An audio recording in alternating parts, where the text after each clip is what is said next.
Hey guys, welcome to TV Team. My name's Cameron, And I'm Liam. and we just watched The Fly.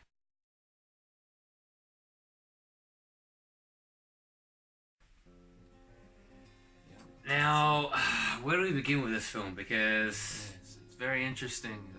first off, it is one of the most confusing, not to mention the fact that it's incredibly detailed in all the scenes. You know, a lot of, what is it? Interesting. 70s cinematography, Yes, a lot of which includes a lot of gore, and you know the way they do it back then was Yeah. with less animation that is used nowadays it's in the very films practical. we see, Very which practical. adds that extra depth of disgust that I personally felt when watching the movie, It because looks very real. it makes you um, feel like you were there, literally seeing everything fall apart or someone's hand get cut off or melted, whatever it is. You know, it's crazy. And There's a lot of blood, a lot of gore. Yeah, it's a crazy one. It stars Jeff Goldblum back in the 70s. the thing I struggle to think about is what is the real message behind this movie? What is the purpose of this film? Yeah, it's been given the R rating, not because of violence or swearing, just because of the shock factor of all of this stuff. Because the story goes, Jeff Goldblum is a scientist and he wants to make a teleporting machine. So he does. And then he teleports himself, but a fly gets into the device with him. So then his body mixes with the fly's body. Yeah, they're both the genetic code of both Jeff Goldblum's character, which is His name's Seth Seth Brundle. Brundle. Brundle's His genetic last name. code is combined with a fly's genetic code, therefore creating whatever they call it. They fuse together. So then, as the storyline plays out, you notice peculiar type of anomalies or weird things on his body that are like, oh, that's not normally there. And His body starts to change for the worse as he slowly turns from being a human into a fly. literally becoming a fly, slowly, bit by bit. And I'd say to begin with, they obviously have to slow down the pace of him turning to a fly in order to keep the storyline going. But as soon as It's a dramatic effect as well. Thank you. As soon as they pass like that dramatic effect or that the peak of the storyline, then instantly within like the next few sequences and the different scenes, he just deteriorates. His body falls apart, literally falls apart at the end. Yeah. You know, it's a good film to watch if you want to be shocked. At every corner of this movie, like every time a new scene occurs, you don't know when they're just gonna throw in a big surprise or, you know, Something a lot of disgusting. gore, like really bad gore that disgusts you. It just makes you feel sick because there's, or when they draw it out, when they draw out like a shot of Seth Brundle when he's almost completely a fly, effectively. Yeah. And it's just like it's really, really gross. Like, he's grotesque and deformed and Yeah, 'cause weird body. His body is slowly crumbling from human form into. Or when his jaw falls off. There's like a fly inside him that's breaking out. Mhm. It's disgusting. It's almost like he's becoming obviously more of a fly than he is a human. He will always be the size he is as a fly, and that's what makes it even more scary. Is if he turned into a tiny little fly, even however grotesque he was, if he kind of was shrinking and then becoming all gross, then it wouldn't be as intimidating or appealing for people to be engaged. And although you want to look away, it's kind of like a thing where you're like, I don't want to look, but you do. You kind of look through your fingers type thing that occurs. And that happens in a lot of gory movies for me. I read this thing about the movie The Fly that what it is supposed to be about is about people aging and how people, as they age, they slowly deteriorate. As they get older, their bodies start to become weaker, and how their most loved ones have to deal with that. Just like in this movie, Those close to his Seth character, Brundle's body, he's in his prime, and he can do all this cool stuff. Oh And yeah, then, yeah. And then she falls in love with him for who he is, and then as time goes on, he starts to deteriorate, and he can't help it. He can't help and change, and he has to accept that. And she also has to accept that and still love him. And she does still love him till the very end, even though he tries to kill her pretty much. He tries to get her to get him one of the telepods while he gets another one, and effectively when that'll fuse their DNA together in an attempt to make him less of a fly, or the percentage of DNA of fly in him will be smaller. Yeah, they It's try kind to- of prolonging his life in a way. I felt sad the fact that he couldn't find a way to cure himself and get Yeah, rid that of the was fly sad. DNA. I thought that they might be able to find a way to do that, but Yeah. as the storyline, as you kept on deteriorating more and more each and every scene, then it was led to believe that there was no alternative but for him to just evolve into a fly, you know? Yeah, Jeff Goldblum's a very lovable guy, lovable actor, and seeing him change like this, physically and attitudes and behaviors, it all changes as he keeps going, because he says that as he Yeah. turns into a fly, he becomes more like the fly mentally as well, and flies don't care about anything else except themselves and their survival. And that's he explains that this is going to happen to him, and everything's going to go wrong, and it does. I think there is a little message in this movie is that I realized, and that message is that kind of like love will always prevail in a sense. It was a scene, the scene when her ex-boyfriend or ex-husband, whatever it is, right? He goes to Seth's house or wherever he lives, and with a shotgun ready to shoot him, and then Seth comes down from the roof and attacks him and begins to literally, you know, how flies consume food. They have to, you know, regurgitate acid onto it, whatever it is they have. Yeah. Digestive fluid in order to, it's like an enzyme, that's what it is, in order to be able to consume it again. So he's literally just, you know, vomiting enzyme Something. or acid, you know, whatever it is. Yeah. We're not scientists here.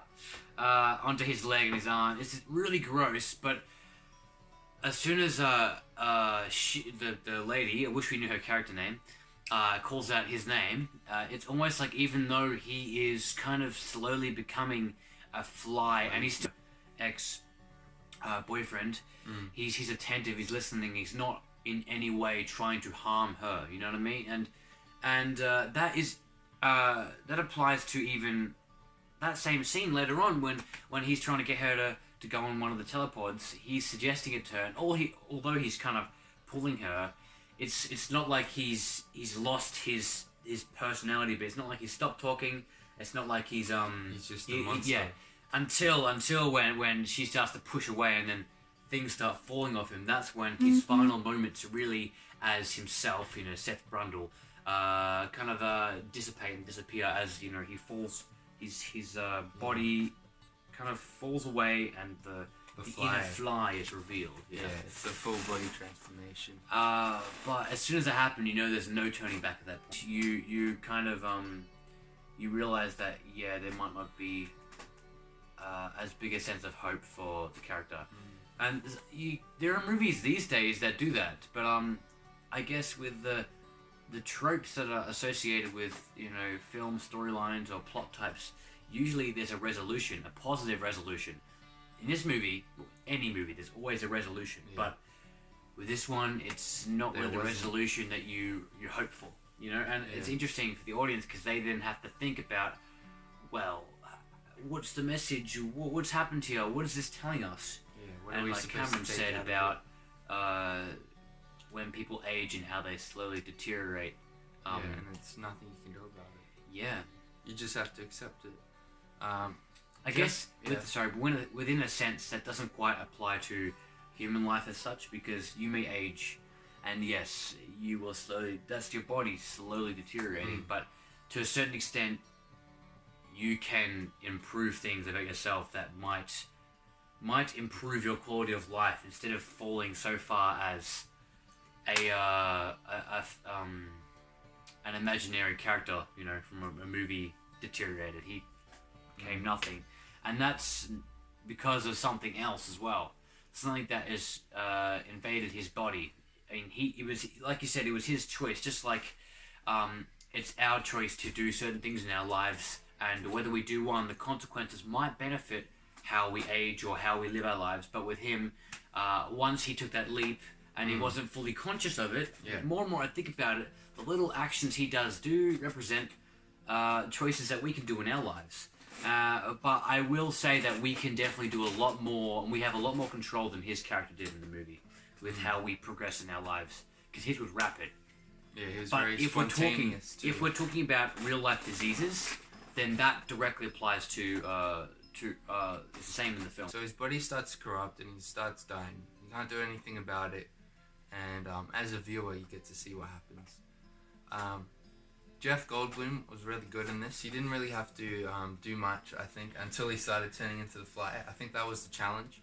But at the start... He did a really good job at portraying a human becoming a fly. Yeah, at the start, it's just him being him.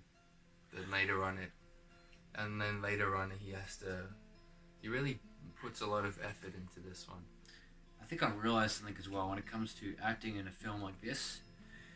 If you cast your mind to any other movies that are as gruesome as this film, think about who it is that's becoming gruesome, what they're becoming, or whatever it is, right? But with Jeff Goldblum playing a man, Seth Brundle becoming a fly, there's no other films really out there of a man turning into a fly or something as such like that, or turning into an insect like that. You know what I mean? There might be, but like zombies and stuff. Yeah, but what I'm saying is that there's such an open field of opportunity, and he can go anywhere with that. Especially, and for he's not going to get criticized. I mean, the director might have an idea, but even for the director, he doesn't have to be like, oh, if I do this, I might be copying what another director told an actor to do for his film.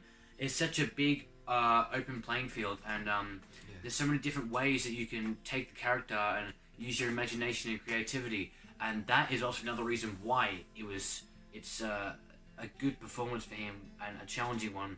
No, actually, no, a good performance, and it looks challenging, and it might be challenging physically because of the prosthetics and stuff, but the idea behind it probably isn't as challenging, because all he's going to do is think of an idea in his head, and most likely when it comes to becoming a fly, there's no other actors who have done that. There's a lot of interesting quotes in it, but the main writing, like the main storyline itself, is pretty simple. It's pretty simple, and yeah. So I know a quote. I guess it was a three-way piece between, you had the people that made this movie special was the director David Cronenberg, the actor Jeff Goldblum, and then the makeup artists. Because without them doing all the prosthetics and stuff, it wouldn't be as good. This is a low-budget film, I think. Do you want to? I can tell that.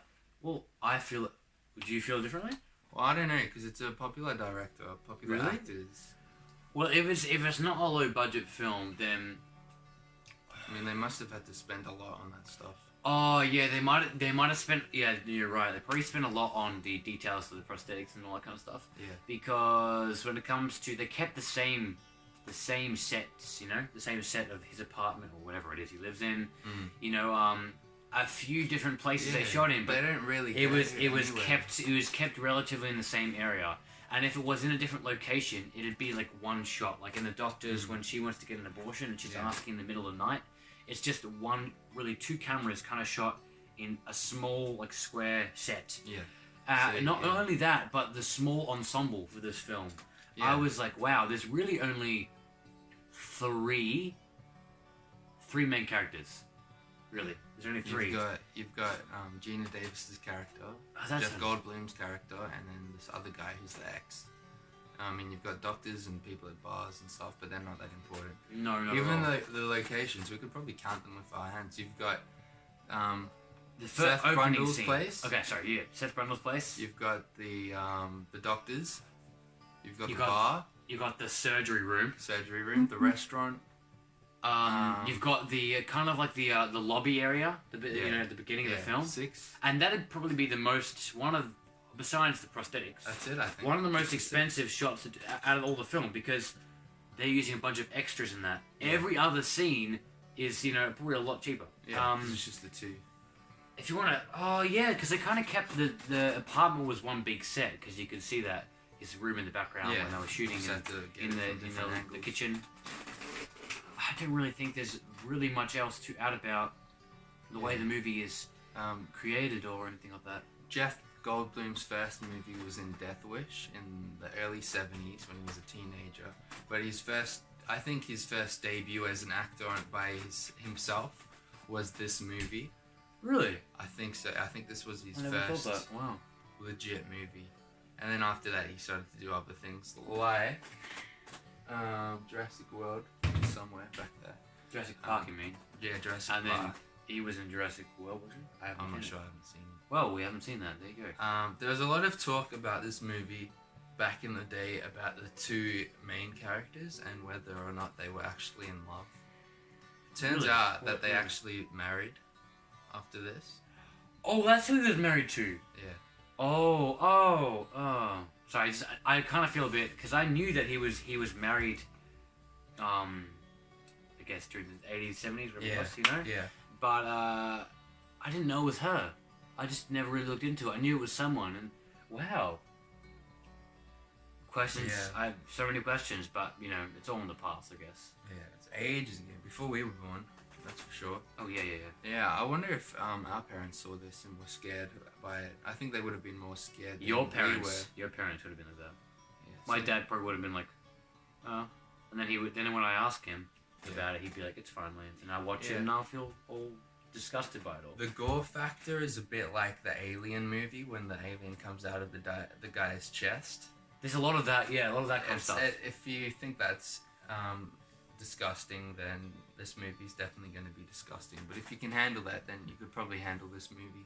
Yeah, it only really gets, for me, it tests, I guess, my ability to stay engaged when the last scene, kind of, when it really gets gruesome. That's when I'm like, they give you a little bit of a taste into that. Like, they kind of ease you into how disgusting it's going to get. Yeah, they start small. Yeah, they start small, but even with the small things, they're incredibly detailed. And the detail in it is what makes it, like,